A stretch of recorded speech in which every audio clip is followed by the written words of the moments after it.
ओम नमः शिवाय। दर्शकों, कैसे हैं आप सब। आशा करता हूं कि भगवान शिव की दया से आप लोग भी अच्छे होंगे।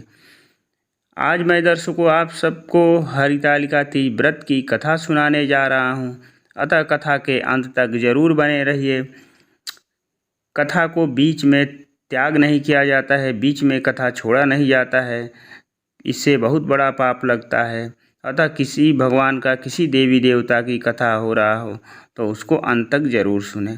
इसके पहले मित्रों, यदि मेरे चैनल को आपने अभी तक सब्सक्राइब नहीं किया है तो सब्सक्राइब कर लीजिए। चलिए शुरू करते हैं। यह हरितालिका व्रत कथा शिव जी ने ही माँ पार्वती को सुनाई थी।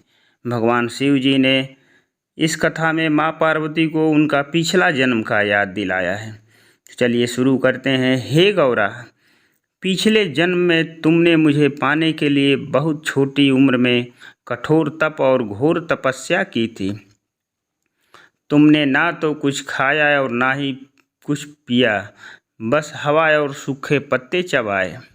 जला देने वाली गर्मी हो या कपा देने वाली ठंड, तुम नहीं हटी और डटी रही। बारिश में भी तुमने जल नहीं पिया। तुमने इस हालत में देखकर तुम्हारे पिता दुखी थे। उनको दुखी देखकर नारद मुनि आए और कहा कि मैं भगवान विष्णु के भेजने पर यहाँ आया हूँ। वह आपकी कन्या से ही विवाह करना चाहते हैं। इस बारे में मैं आपकी राय जानना चाहता हूँ। नारद जी की बात सुनकर आपके पिता बोले, अगर भगवान विष्णु यह चाहते हैं तो उन्हें कोई आपत्ति नहीं है। इसके लिए उनके पिताजी तैयार हो गए, राजी हो गए। परंतु जब तुम्हें इस विवाह के बारे में पता चला तो तुम दुखी हो गई। तुम्हारी एक सहेली ने तुम्हारे दुख का कारण पूछा तो तुमने कहा कि मैंने सच्चे मन से भगवान शिव का स्मरण किया है, किंतु मेरे पिता ने मेरा विवाह विष्णु जी के साथ तय कर दिया है। मैं विचित्र धर्म संकट में हूँ। अब मेरे पास प्राण त्याग देने के अलावा कोई और उपाय नहीं बचा। यह सुनकर सखी ने, तुम्हारी सखी बहुत ही समझदार थी, उसने कहा, प्राण छोड़ने का यह कारण ही क्या है। संकट के समय धैर्य से काम लेना चाहिए। भारतीय नारी के जीवन की सार्थकता इसी में है कि जिसे मन से पति रूप में एक बार वर्ण कर लिया, जीवन पर्यंत उसी से निर्वाह करें। मैं तुम्हें घनघोर वन में ले चलती हूँ, जो साधना स्थल भी है और वो जहाँ तुम्हारे पिता तुम्हें खोज भी नहीं पाएंगे। मुझे पूर्ण विश्वास है कि ईश्वर अवश्य ही तुम्हारी सहायता करेंगे। तुमने देवी ऐसा ही किया। तुम्हारे पिता तुम्हें घर में न पाकर बड़े चिंतित और दुखी हुए। इधर तुम्हारी खोज होती रही, उधर तुम अपनी सहेली के साथ नदी के तट पर एक गुफा में मेरी आराधना में लीन रहने लगी।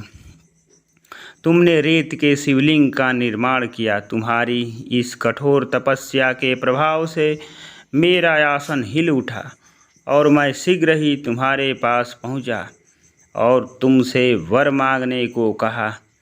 तब अपनी तपस्या के फलीभूत मुझे अपने समक्ष पाकर तुमने कहा, मैं आपको सच्चे मन से पति के रूप में वर्ण कर चुकी हूँ। यदि आप सचमुच मेरी तपस्या से प्रसन्न होकर यहाँ पधारे हैं तो मुझे अपनी अर्धांगिनी के रूप में स्वीकार कर लीजिए।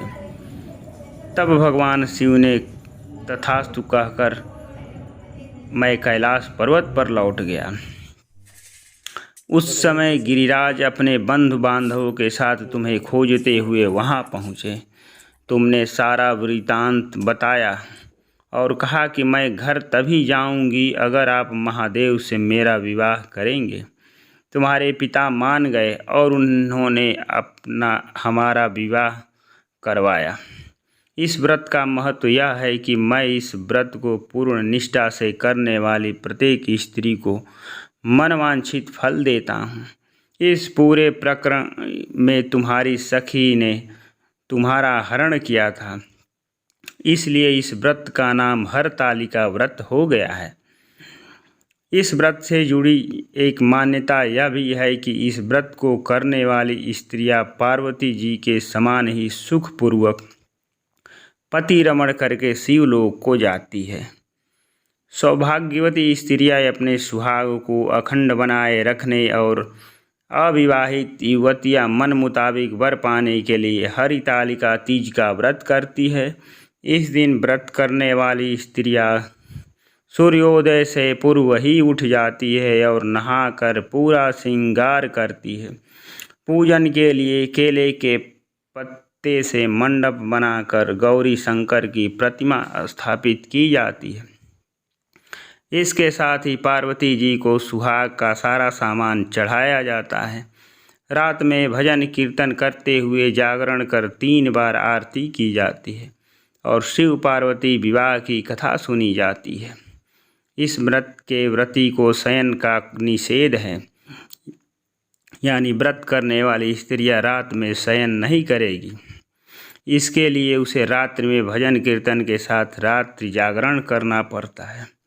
प्रातःकाल स्नान करने के पश्चात श्रद्धा एवं भक्ति पूर्वक किसी सुपात्र सुहागिन महिला को श्रृंगार सामग्री, वस्त्र, खाद्य सामग्री, फल, मिष्टान एवं यथाशक्ति आभूषण का दान करना चाहिए। रेत के शिवलिंग बनाए हैं तो उनका जलाशय में विसर्जन किया जाता है और खीरा खाकर व्रत को संपन्न किया जाता है। बोलिए भगवान शिव माता पार्वती की जय। दोस्तों, वीडियो कैसी लगी? यदि अच्छी लगी तो कमेंट बॉक्स में ज़रूर लिख दीजिएगा। मिलते हैं फिर अगले वीडियो में, तब तक के लिए हर हर महादेव, ओम नमः शिवाय।